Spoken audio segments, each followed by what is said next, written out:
Hey everyone, welcome back to the channel. Today, we're diving deep into an absolute banger of a flyweight title fight.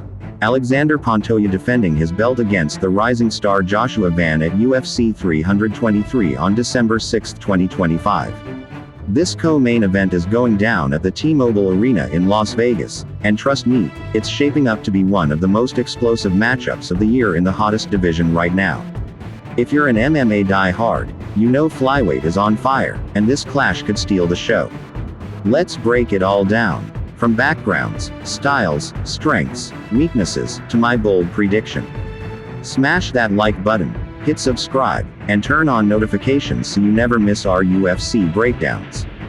First up, the champ, Alexander Pantoja, the 35-year-old Brazilian beast with an impressive 30-5 record, including 14 wins inside the octagon. Pantoja snatched the flyweight crown from Brandon Moreno at UFC 290 back in 2023, and he's been on a tear, defending it 4 times in a row, beating down Brandon Royval, Steve Erceg, Kai Asakura, and most recently submitting Kai Kara France in the 3rd round at UFC 317 this past June.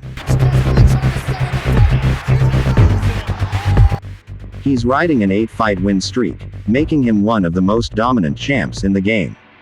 Pantoja's a relentless pressure fighter with elite grappling from his Brazilian Jiu-Jitsu black belt, deadly submissions 10 in his career, and solid striking backed by that killer left hand. He loves to swarm, take it to the ground, and grind opponents out with insane cardio. But hey, no one's perfect.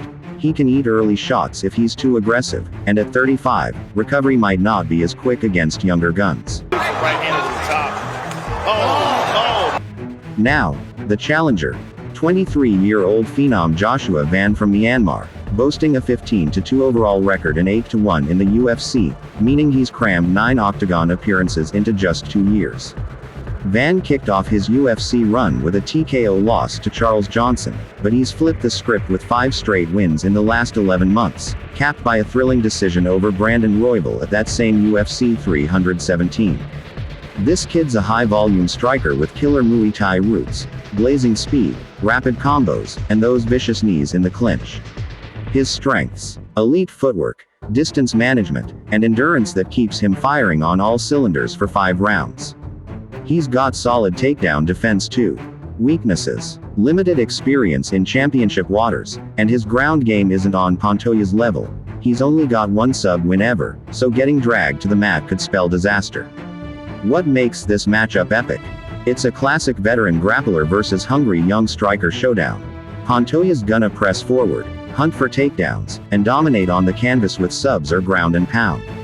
Van needs to keep it standing, use that lightning speed for counters, and avoid long clinches like the plague.